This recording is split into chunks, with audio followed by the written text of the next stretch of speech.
اگر پیشاب کے چھینٹے واضح نہ ہوں، یعنی آپ کو پتہ نہ چلے کہ کہاں کہاں لگے ہیں، تو اس صورت میں کپڑے تبدیل کر کے نماز ادا کرنی چاہیے۔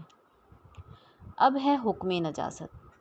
حکمی نجاست سے پاک ہونے کا مطلب ہے کہ انسان خود بھی پاک ہو، یعنی اگر اس پر غسل واجب ہے، جیسے خواتین کو ہر ماہ پیریڈز کے بعد غسل واجب ہوتا ہے، تو پہلے پاک پانی سے غسل کر لے۔ اگر غسل واجب نہیں تو صرف وضو کرنا ہی کافی ہوتا ہے۔ اب پاک پانی کا کیا مطلب ہے؟ پانی کو تو اللہ نے پاک ہی بنایا ہے، یعنی کہ یہ پاک بھی ہے اور پاک کرنے والا بھی۔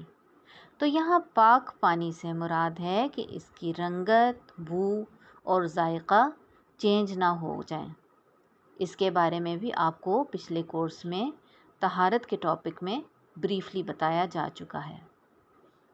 اس کے علاوہ ایک اور اہم شرط سطر کو چھپانا ہے، جسے ستر عورہ کہتے ہیں، یعنی نماز میں جسم کے ان حصوں کو چھپانا جن کا چھپانا ضروری ہے۔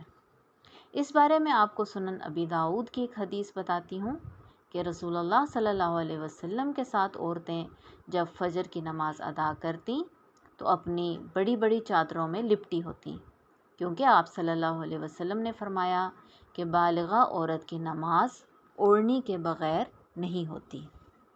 اس کا کیا مطلب ہوا کہ عورت کے لیے اس کے سوائے ہاتھ اور منہ کے سارا جسم ڈھانپنا ضروری ہے۔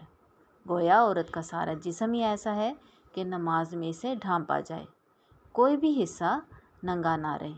اس کے علاوہ باریک کپڑے نہ ہوں، اور جو چادر لی جائے وہ بھی باریک نہ ہو جس میں سے آپ کے بال نظر آئیں۔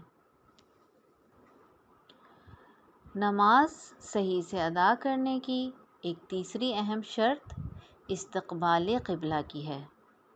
استقبال قبلہ سے مراد ہے کہ قبلے کی طرف آپ کا رخ ہو، یعنی نماز کے لیے قبلہ کی صحیح ڈائریکشن معلوم ہونا لازمی ہے، اور یہ چیز گھر میں ہوگی۔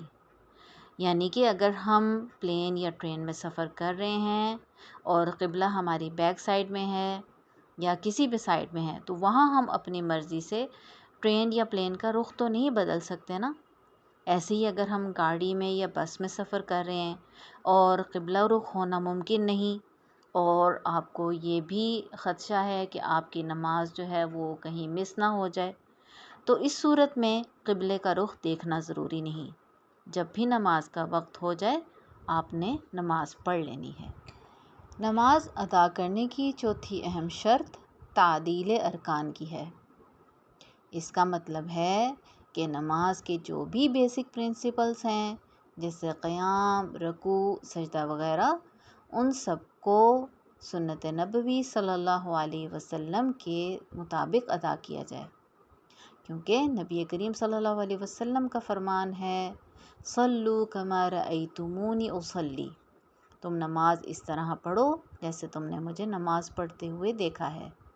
صحیح بخاری کی یہ حدیث 631 ہے۔ اس لیے نماز کو اپنی پسند کے کسی بھی طریقے سے نہیں پڑھنا، بلکہ اس طرح اطمینان سے، سکون سے پڑھنا ہے جیسا کہ آپ صلی اللہ علیہ وسلم نماز کو سکون اور یکسوئی کے ساتھ پڑھتے تھے۔